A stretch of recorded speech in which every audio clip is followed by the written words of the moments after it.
Hey, I'm Colby Keller, porn star, artist, and sex blogger. Get in bed with me. Hey there, manhunters. Don't adjust your computer. There are indeed two of me today. Actually, just one me, Colby Keller, your residence expert, and my guest, Andrew. Andrew loves gay sex, don't you, Andrew? Yes, I do.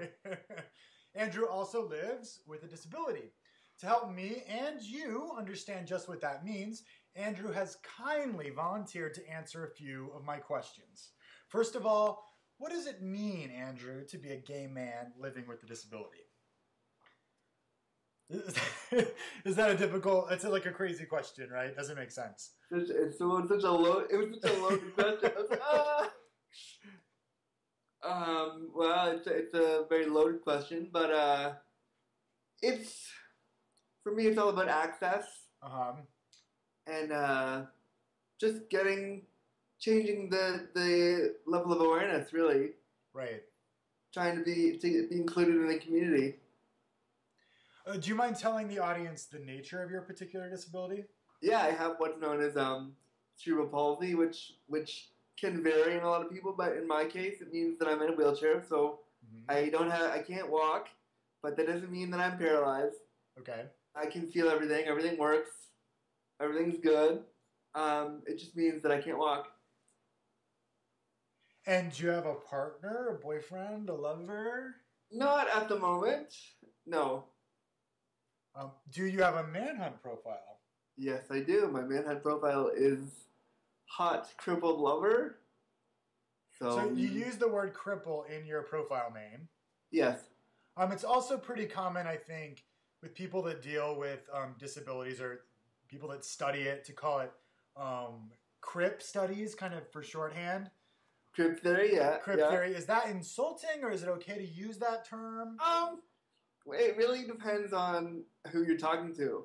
Some people are very defensive when that term comes up. And for me, I use it as a bit of brevity and humor because it breaks the ice a little bit and relaxes people a little bit when you make light of it. Definitely, there are issues around that word that are very, very serious. But when you play around with it like that, it makes people a lot more comfortable with the term. Are you okay if I use it today? Yeah, it's no problem. Okay, great, because I'm going to use it. Now, sometimes I have a lot of difficulty hooking up, and it can actually be pretty darn frustrating. Do you find it easy to have sex? Just to find it? No. I mean, I'm on all the sites. I'm on Manhunt and like all the big sites that anyone to go on. But when you have, and on my profile, as you'll see, I say that I have a disability. Usually, when people see that, they shy away. So it's tough to meet somebody to actually follow through with the hookup. So how frequently do you think you kind of have a successful hookup? Well, I'm going through a bit of a dry spell right now, but successfully, there were times when it was happening 2-3 times a week. That's more than I get. Well, hopefully your dry spell will end after this interview. I certainly hope so. So, what's the best sexual experience that you've ever had?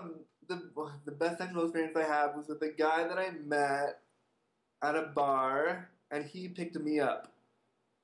And it was different for me because usually I'm the one that has to navigate the disability and make the person comfortable. In this case, it didn't bother him.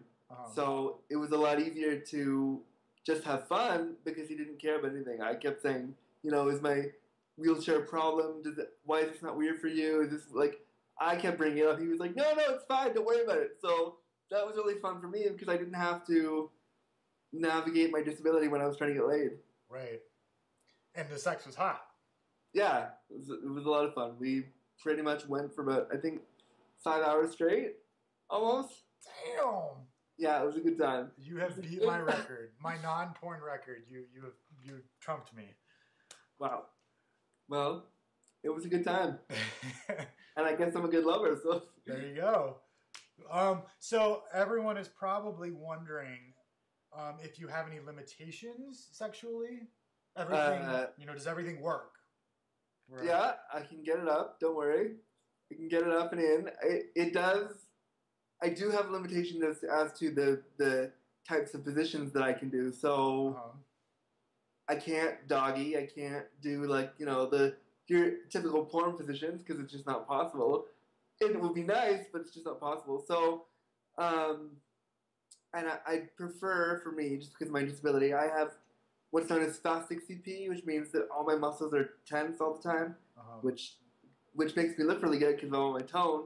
But so what it means is that I really can't bottom because I can't relax enough for that to happen. So that is a limitation for me. But again, for me, it's not so much about penetrative sex. I just prefer to do anything really. As long as me and the guy get off, happy and I'm happy, then it's really not a limitation for me. I think that's the right kind of philosophy to have about sex. I agree totally.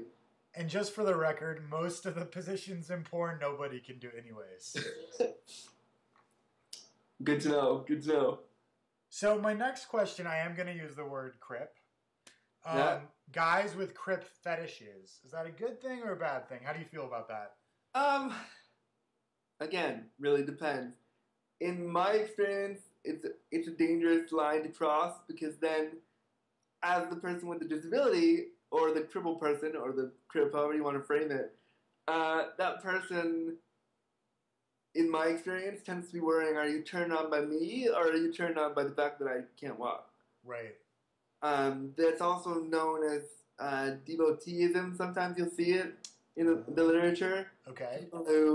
People who devote themselves to the caretaker role and want to take care of the person's ailment rather than get into the person. So I think, if you want to do this role playing, that's your thing, go for it. But for me personally, I think it's kind of a dangerous slope to go down because it just leads to a lot of emotional worry for the disabled person. Do you think I'm attractive, or do you just like my chair? Right. So it's a turnoff too for you. Yeah, for me personally. Do you encounter a lot of men online that are devotees? Yeah, actually, I've met a few. They're like, "Wow, your disability is so hot," and that's a big red flag for me. Yeah.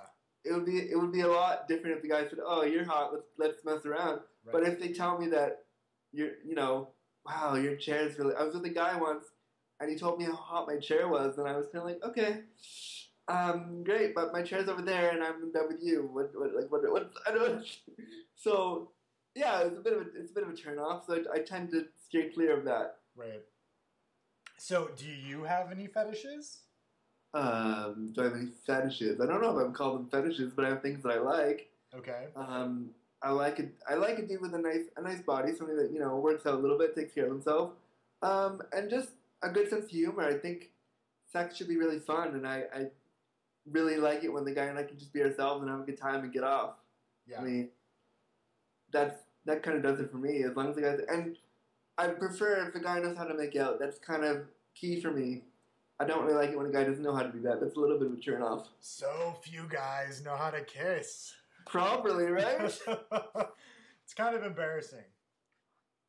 A little bit. Yeah. Some guys like.